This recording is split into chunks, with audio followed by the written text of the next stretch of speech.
Right now, somewhere in a hospital, a patient is dying from an infection that every antibiotic on the shelf cannot treat. This isn't a horror movie. This is happening every single day. In 2021, antibiotic-resistant bacteria directly killed 1.14 million people worldwide. More than HIV, more than malaria, and that number is rising. A landmark study in the Lancet projects that between now and 2050, antibiotic resistance will directly kill over 39 million people. 3 deaths every minute, from infections we used to cure with a simple pill. We've been warned about pandemics for decades. We stockpile for viruses. We fund vaccines. But the greatest infectious disease threat of the 21st century isn't a virus at all. It's bacteria that have learned to survive everything we throw at them. And we are running out of weapons. In 1928, Alexander Fleming discovered penicillin. It was the most important medical breakthrough of the 20th century. Infections that had been death sentences, pneumonia, tuberculosis, sepsis, suddenly became curable overnight. The golden age of antibiotics had begun.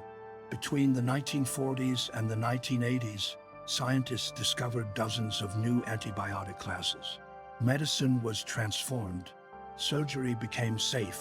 Cancer treatment became possible. The average human lifespan jumped by decades. But Fleming himself warned us.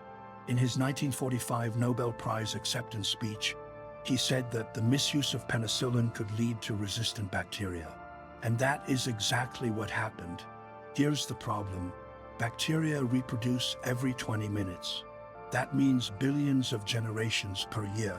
Every generation is a chance for a random mutation that makes the bacteria resistant to an antibiotic. And bacteria can share these resistance genes with each other, even between different species, through tiny rings of DNA called plasmids.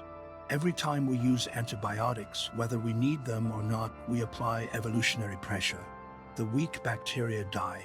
The resistant ones survive and multiply. We created the perfect breeding ground for superbugs. And then we made it worse. The superbugs aren't coming. They're already here. MRSA, methicillin-resistant Staphylococcus aureus, infects hundreds of thousands of hospital patients every year in the United States alone and kills nearly 10,000. It's resistant to the antibiotics that doctors reach for first. But MRSA is old news. The real terror is NDM-producing CRE, carbapenem-resistant bacteria carrying the new Deadlier metallo-beta-lactamase gene. Carbapenems are the antibiotics of last resort, the drugs doctors use when nothing else works. NDM makes bacteria resistant to even those. Between 2019 and 2023, NDM-CRE infections in the United States surged by 460%. 460% in 4 years. Then there's Candida auris, a superbug fungus.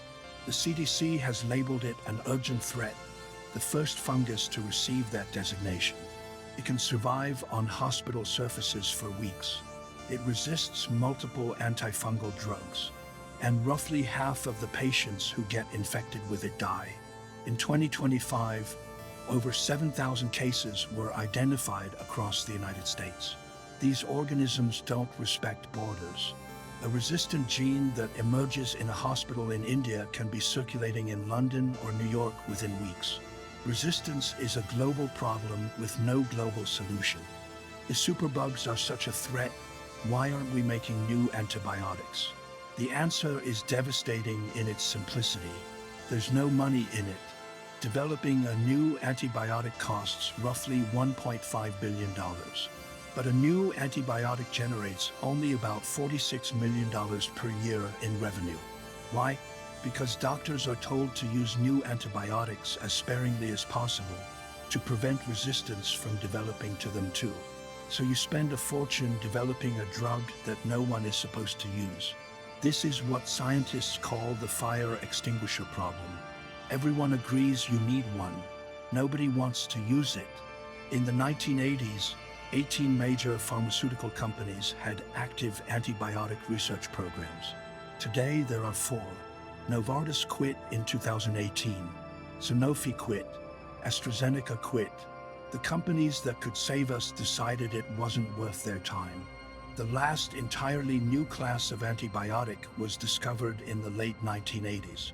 That's nearly 40 years without a fundamentally new weapon. Small biotech companies are trying to fill the gap, but they account for 90% of the pipeline, and most of them are struggling to survive financially. Several have gone bankrupt after bringing approved antibiotics to market. And then there's the elephant in the room that almost nobody talks about: agriculture. Globally, up to 73% of all antibiotics sold are used not in humans but in animals. Livestock farmers routinely give healthy animals low doses of antibiotics to prevent disease in overcrowded conditions and to promote faster growth. This is the perfect recipe for breeding resistant bacteria. Low doses, constant exposure, billions of animals. Resistant bacteria from farms enter the food chain, the water supply, and the soil. They spread to humans through direct contact, through meat, and through the environment. The European Union banned the use of antibiotics for growth promotion in 2006. The United States didn't follow until 2017, and enforcement remains patchy. In many developing countries, there are no restrictions at all. We are mass-producing the conditions for superbugs to evolve and then wondering why they keep appearing. But there is hope, and it comes from an unexpected place. Phage therapy uses bacteriophages, viruses that naturally hunt and kill bacteria, to treat infections. Phages were discovered a century ago but abandoned in the West when antibiotics arrived. Now, as antibiotics fail, phages are making a comeback. They can be engineered to target specific bacteria without harming healthy cells. Researchers are building phage libraries and combining them with CRISPR gene editing to create precision weapons against superbugs. Clinical trials are expanding across Europe and the United States. France recently became the first country to authorize a personalized phage therapy platform, a major regulatory breakthrough. The U.S. National Institutes of Health has launched dedicated funding programs for phage research. Beyond phages, scientists are developing lysins, proteins derived from phages that punch holes in bacterial walls. New diagnostic tools can now identify resistant infections in hours instead of days, allowing doctors to choose the right treatment faster. And governments are starting to experiment with subscription models for antibiotics, paying companies upfront for the drugs regardless of how much is used to fix the broken economics.